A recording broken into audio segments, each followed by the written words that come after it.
सहयोग कार्यक्रम जो भारतीय जनता पार्टी का चलता है उसमें कुछ महत्वपूर्ण बिंदु हम लोगों के सामने आए हैं। एक है कि एसएफसी जो बिहार में है, लगभग 20,000 मजदूरों के हकमारी करने का काम कर रहा है।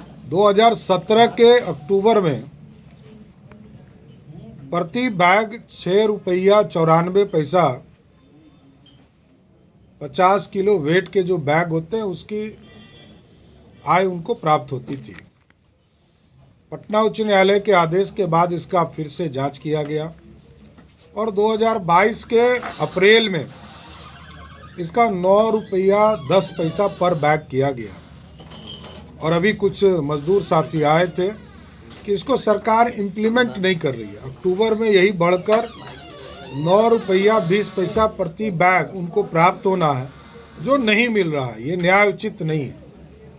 दूसरा एक महत्वपूर्ण विषय आया है कि ओबीसी कमीशन, जिसको ईबीसी के तौर पर नीतीश कुमार जी ने यहाँ गठन किया था, आज के तारीख तक चुनाव भी नगर निकाय के खत्म हो गए, लेकिन आज तक किसी को ये पता ही नहीं कि उस आयोग के रिपोर्ट में आया क्या।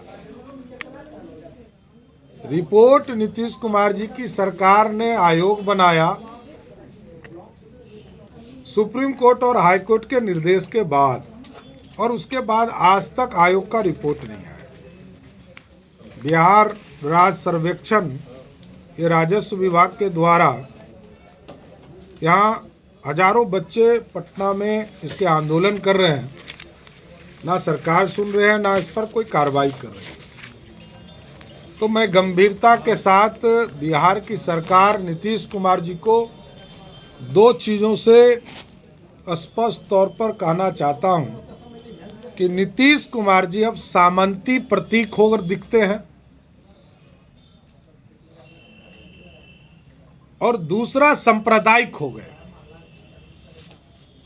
इसलिए हमने कहा कि सामंती दिखते हैं कि अब भारतीय रेल को भी रोककर बिहार के मुख्यमंत्री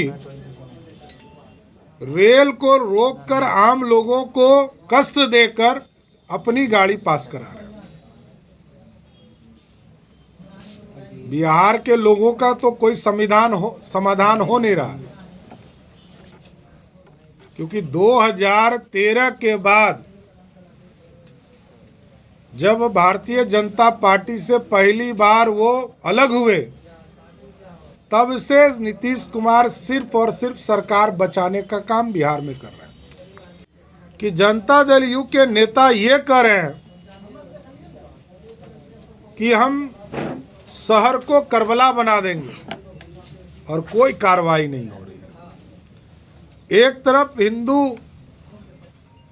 के भगवान रामचरितमानस पर प्रश्न उठाने का काम बिहार सरकार के मंत्री चंद्रशेखर कर रहे हैं, और नीतीश कुमार मौनी बाबा बने हुए, कोई कार्रवाई नहीं हो रही। अब तो हद हो गई कि मां सरस्वती शिक्षा की प्रतीक है, और मधेपुरा के इंजीनियरिंग कॉलेज में सरस्वती पूजा करने पे भी रोक लगा दिया है। अब क्या बिहार के सनातनी कहाँ जाए? क्योंकि बिहार के मुख्यमंत्री जी से जब पूछते हैं आप पत्रकार साथी, तो जब वो मधुबनी में थे, उन्होंने कहा कि जब यहाँ 10,000 छात्रों पर लाठी चली बीएसएससी के, तो कहा हमको पता नहीं।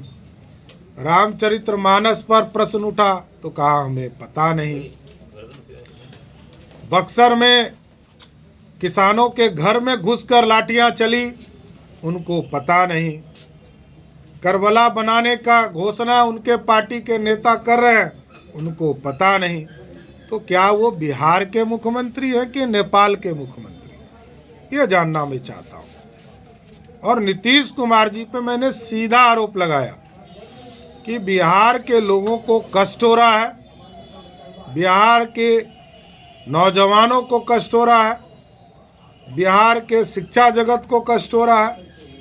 और मैं तो धन्यवाद देना चाहता हूं आचार्य किशोर कुणाल जी को, जिन्होंने पूरा स्पष्ट कर दिया कि जो रामचरितमानस के सार पर चंद्रशेखर जी ने जिस तरह का गलत भावना व्यक्त किया उसको पूरी तरह बताने का काम किया कि किस तरह आज से 100 साल पहले जो एक्यूरेट शब्द थे उसको बताने का काम किया। इसलिए नीतीश कुमार जी से अब बिहार संभल नहीं रहा है।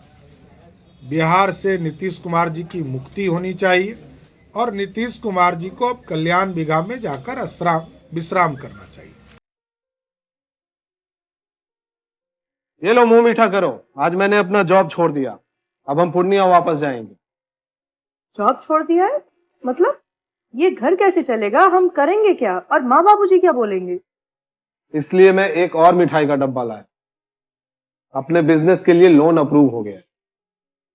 अरे लोन अप्रूव हो गया वो तो ठीक है, लेकिन पूर्णिया में हम रहेंगे कहाँ? अपना घर भी तो नहीं है वहाँ। इसलिए तो एक और मिठाई का डब्बा अलग से लाया हूं। हमने पूर्णिया में घर ले लिया है, पूर्णिया के ई होम्स पैनोरमा में।